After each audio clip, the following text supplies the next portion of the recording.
जोहार झारखंड देख रहे हैं आप, आपके साथ मैं हूं संतोष कंगवार। बुलेटिन की शुरुआत करेंगे रांची से आ रही बड़ी खबर के साथ। खलारी थाना क्षेत्र से एक बांग्लादेशी युवक गिरफ्तार किया गया है। होटल में यह काम कर रहा था। उसकी बदहाल स्थिति को देखते हुए होटल मालिक ने उसे काम दिया था। शक होने पर होटल संचालक ने पुलिस को सूचना दी। पुलिस की पूछताछ में युवक ने सच का खुलासा किया है। पूछताछ के बाद आरोपी को गिरफ्तार कर लिया गया है। तो बड़ी खबर आपको बता रहे हैं, पूछताछ में एक युवक ने अपना सच कबूल लिया है। पूछताछ के बाद आरोपी को गिरफ्तार भी कर लिया गया है। रांची से इस वक्त की बड़ी खबर आपको बता रहे हैं, एक बांग्लादेशी युवक गिरफ्तार किया गया है। रांची से इस वक्त की बड़ी खबर, एक होटल में काम कर रहा था। उसकी बदहाल हालत को देखते हुए होटल मालिक ने उसे काम दिया था। ओम प्रकाश हमारे संवाददाता ज्यादा जानकारी के साथ फोन लाइन पर जुड़ रहे हैं। ओम प्रकाश, एक बांग्लादेशी युवक गिरफ्तार किया गया है, क्या जानकारी है आपके पास?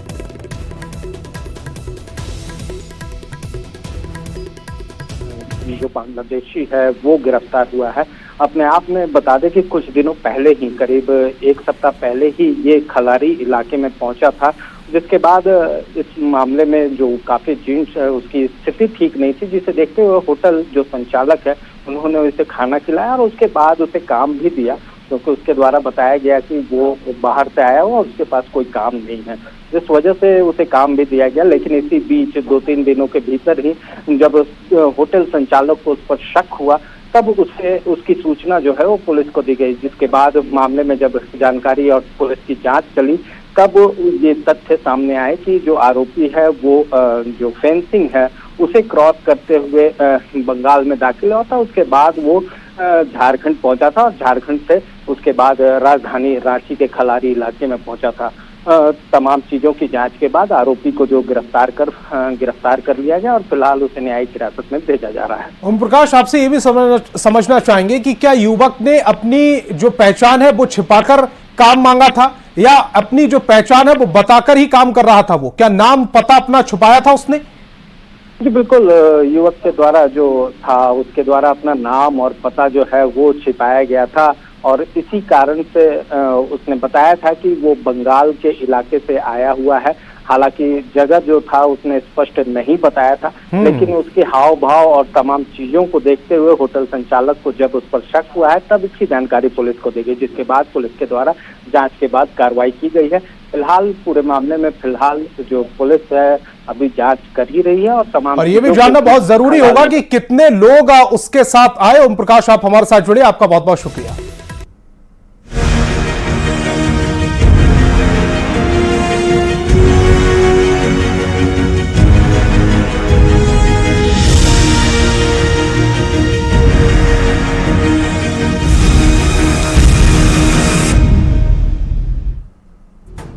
और सिपाही भर्ती के लिए दौड़ में शामिल एक युवक की इलाज के दौरान रांची में मौत हो गई। युवक दीपक कुमार का मेदांता में इलाज चल रहा था।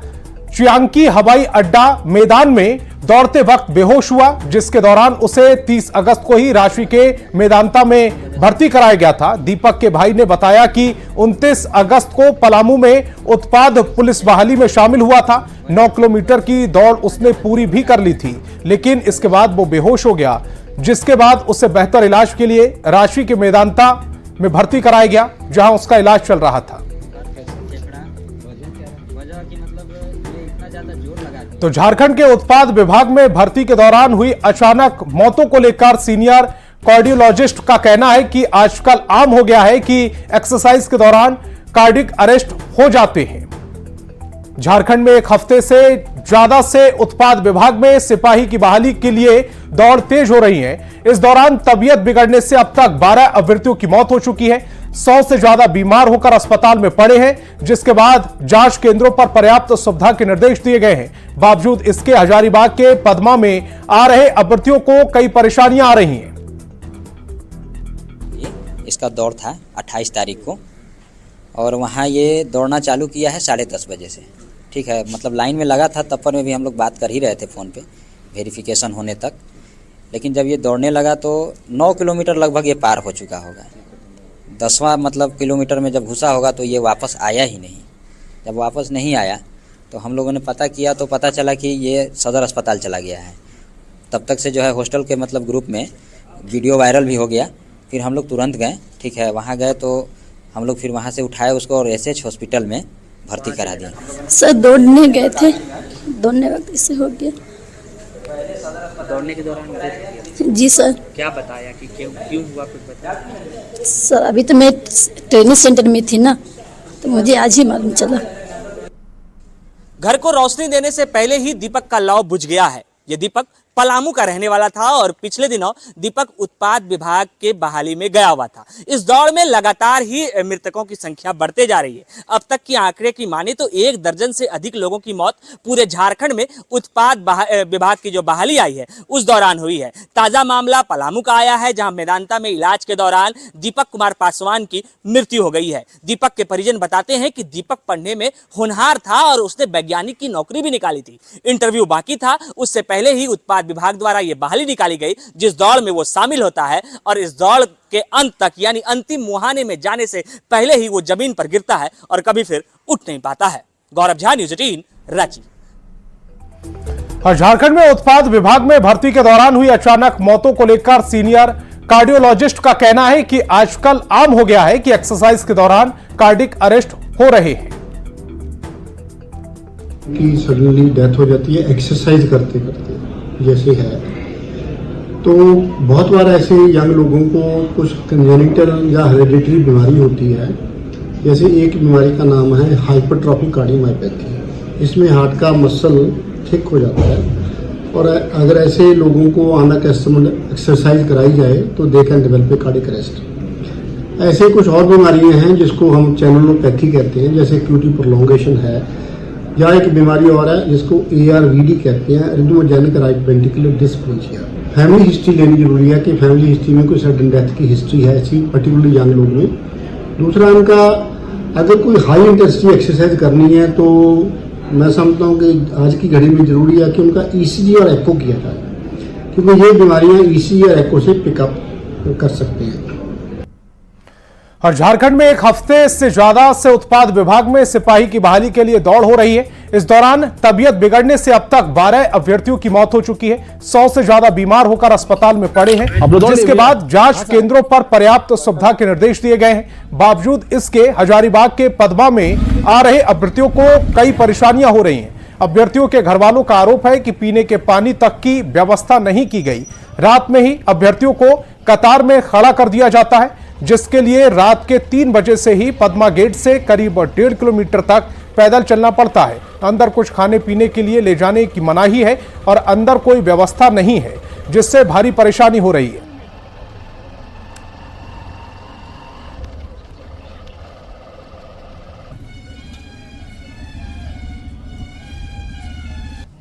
तो ऐसा नहीं लगा। अब बच्चे लोग भी बोल रहे थे कि मैंने अच्छा नहीं लगा सुविधा। हाँ, ग्राउंड अच्छा है, मैंने किनारे है, ये भी अच्छा है, लेकिन यहाँ देखिए बहुत मैंने ऐसा नहीं है कि मैंने ये होता है। और हम अपने 2 बच्चे को लेकर आए हैं, लेकिन सुविधा नाम का सब चीज नहीं नजर आया। हर पोती अइलो, हमें की बोलू कथी बताइयो, हमरा तो हमर पोती अइलो। कैसे आइला तुम लोग? पतिये साथ नहीं लियो। कहाँ से ले? हम तो अइलू है नवादा जिला से। कितना मेहनत लगलो, कितना क्या लगलो में? मेहनत तो बहुत लगलो। कोई विधि व्यवस्था यहाँ है नहीं। हम लोग को जितना यात्री लोग आए हुए हैं, गार्जियन लोग, इन लोग का तो कोई व्यवस्था नहीं है। सुबह से हम लोग 4 बजे सुबह आए, ऐसे ही जैसे तैसे जो जहाँ जैसे जो है न खाने का भी व्यवस्था है न बैठे। अभी तक कुछ हम लोग खाए पिए नहीं, ऐसे बैठे हुए खाली धरना दिए हुए। झारखंड उत्पाद सिपाही बहाली में अभ्यर्थियों की मौत पर नेता प्रतिपक्ष अमर बावरी ने हेमंत सरकार पर निशाना साधा। नेता प्रतिपक्ष ने कहा कि सरकार की विफलता के कारण छात्र लाचार है और बेबस होकर दूसरी नौकरियां नहीं मिलने के कारण सिपाही की दौड़ में जान गंवाने को मजबूर हो रहे हैं। के बाद एक 13 सूचनाएं आ रही है। एक तरह से बेरोजगार युवाओं का जनसंहार का काम चल रहा है। और हम ये कहें, इन्होंने कहा था चुनाव के पहले कि 5 लाख बेरोजगारों को प्रतिवर्ष नौकरी देंगे, सरकारी नौकरी देंगे, 5,000 7,000 बेरोजगारी भत्ता देंगे जब तक नौकरी नहीं मिले उनको, और यदि नहीं दे पाए तो हम राजनीति से संन्यास लेंगे। उसके बाद दूसरा उनका वर्जन क्या चालू हुआ, जब उन्होंने चुनाव जीत लिया तो उन्होंने कहा कि नौकरी क्या होता है, सब नौकरी से मिलेगा, मुर्गी बेचो, सुअर पालो। और उत्पाद विभाग में सिपाही की बहाली के लिए हो रही दौड़ में शामिल अभ्यर्थियों की मौत पर बवाल मचा हुआ है, जिस पर राज्य से सबसे ज्यादा पुलिस अधिकारी डीजीपी ने कहा है कि पूरे मामले की गंभीरता से जांच कराई जा रही। सरकार के स्तर से भी मुख्यमंत्री हेमंत सोरेन ने खुद मामले की विस्तृत जानकारी मांगी है।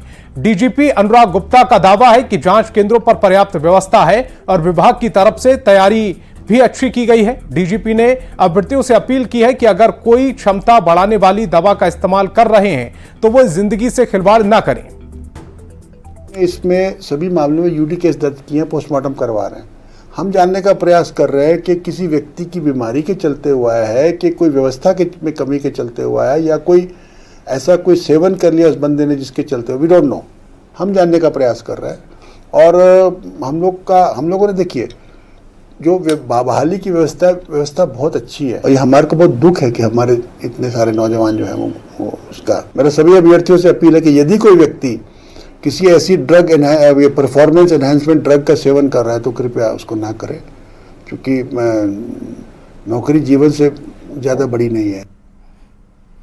और अभ्यर्थियों की मौत पर झारखंड कांग्रेस के पूर्व अध्यक्ष राजेश ठाकुर ने भी संवेदना जताई है और पूरे मामले की अधिकारियों से जांच की मांग की है। राजेश ठाकुर ने कहा कि अधिकारियों को देखना चाहिए कि कहीं दौड़ कठिन तो नहीं है और किस वजह से मौत हो रही है। इसकी गंभीरता से हर स्तर पर जांच होनी चाहिए। उन्हें ये देखना चाहिए कि कहीं कोई कंपटीशन तो टफ नहीं है, या ये देखना चाहिए कि उम्मीदवार जो है कोई ऐसा कुछ वो तो नहीं करके आ रहे हैं जिसके कारण इस तरह की घटनाएं घट रही है। तो पूरी जो ये घटना हुई है उसकी पूरी तरह से अच्छे तरीके से जांच करके मेडिकल रिपोर्ट्स ले करके और ये देखना चाहिए, अगर संभव हो तो मेडिकल पहले कराना चाहिए तब बाद में दौड़ करानी चाहिए।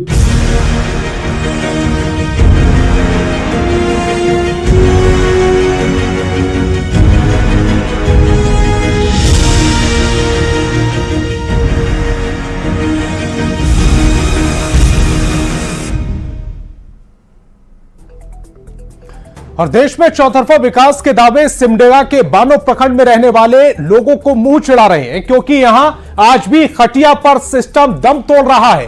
रात के अंधेरे में खटिया पर पड़ा यह शव यहां के लोगों का नहीं, उस सिस्टम का है जो आज तक उदासीन बना रहा। यह तस्वीरें गेनमेर पंचायत के टोनिया कराड मरई की हैं, जहां सुविधाओं के नाम पर कुछ नहीं है। आपको बता दें कि गांव के मोहाली कंडुलवा की जहरीले सांप ने डस लिया था। पांगुर नदी के किनारे बसे इस गांव में आने जाने का कोई रास्ता नहीं है। लोगों ने किसी तरह जुगाड़ से चचड़ी पुल बनाया, लेकिन उससे होकर कोई गाड़ी नहीं गुजर सकी। ऐसे में ये लोग मजबूरी में खटिया पर लादकर झाड़ फूक कराने वाले ओझा के पास ले गए, जहां उसकी स्थिति बिगड़ने लगी तो किसी तरह बानो स्वास्थ्य केंद्र ले गए, लेकिन वहां से उसे सिमडेगा रेफर कर दिया गया। जब तक ये लोग सिमडेगा पहुंचे काफी देर हो चुकी थी, उसकी मौत हो गई, जिसके बाद शव को लाने के लिए भी परिजनों को खटिया का ही सहारा लेना पड़ा।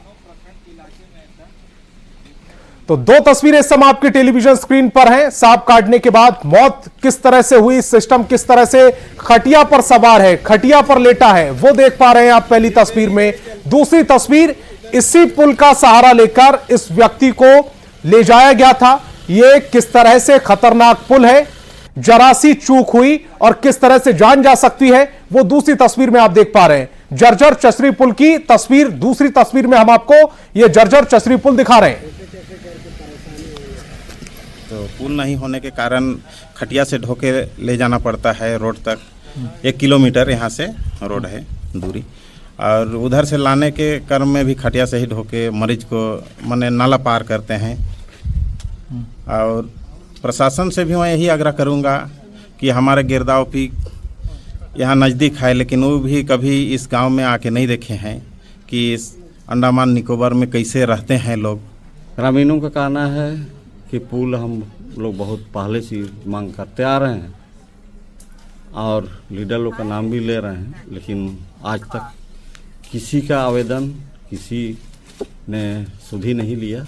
मुझे पूरा विश्वास है कि ये जो जिस गांव के बारे में बता रहे हैं वो भी वो सूची में होगा, और यदि नहीं है तो अभी हमारे पास समय है पर्याप्त। प्रखंड विकास पदाधिकारी से इसका हम लोग आकलन करके रिकमेंडेशन प्राप्त कर लेंगे और फिर इसका DPR इत्यादि बना करके आगामी जो हम लोग जिला अनाबद्ध नीति के संबंध में जो योजना प्रभाग की बैठक करेंगे उसमें इसको टेकअप कर पाएंगे इसका।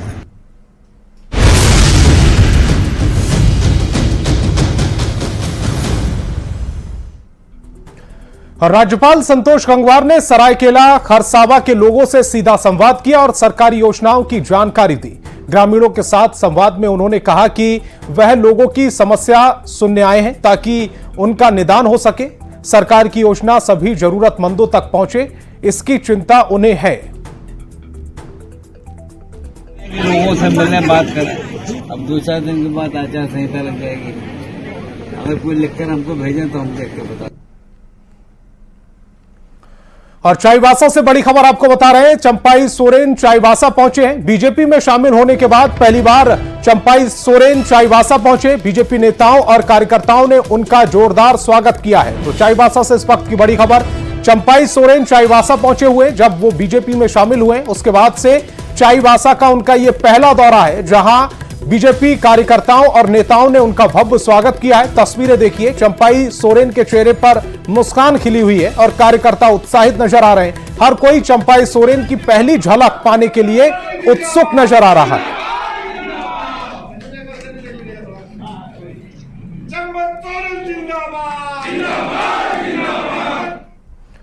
और झारखंड विधानसभा चुनाव को लेकर तैयारी तेज हो गई है। सीट शेयरिंग को लेकर सभी दल अपना अपना दांव ठोक रहे हैं। इसी बीच मांडू सीट को लेकर चर्चा तेज हो गई है। वजह है कि आजसू का मांडू विधानसभा में स्तरीय चूल्हा प्रमुख सम्मेलन, जिसके बाद चर्चा है कि आजसू मांडू सीट पर अपनी दावेदारी ठोक सकता है। इन सभी अटकलों पर बीजेपी सांसद मनीष जायसवाल ने क्या कुछ कहा है, वो सुनवाते हैं आपको।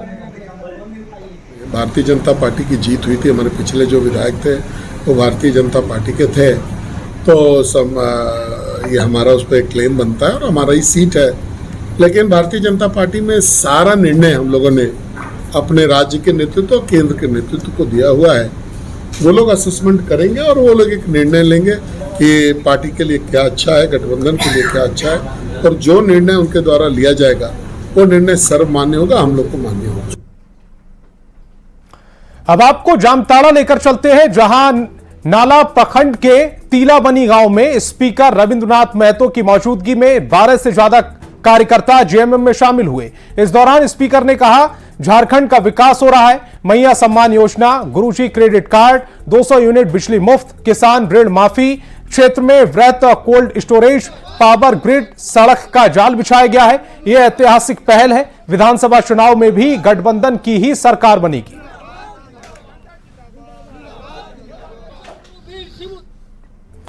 झारखंड के मैट्रिक, इंटरमीडिएट समेत मदरसा और मध्य परीक्षा के टॉपर्स को सम्मानित किया गया। 13 छात्र छात्राओं को स्वर्ण पदक, 4 को रजत पदक और 5 को कांस्य पदक मिला। स्टेट टॉपर को 21,000 रुपए, सेकेंड टॉपर को 15,000 रुपए और थर्ड टॉपर को 10,000 रुपए दिए गए। इस दौरान शिक्षा मंत्री वैद्यनाथ राम ने बच्चों को मेमेंटो और प्रशस्ति पत्र भी दिए।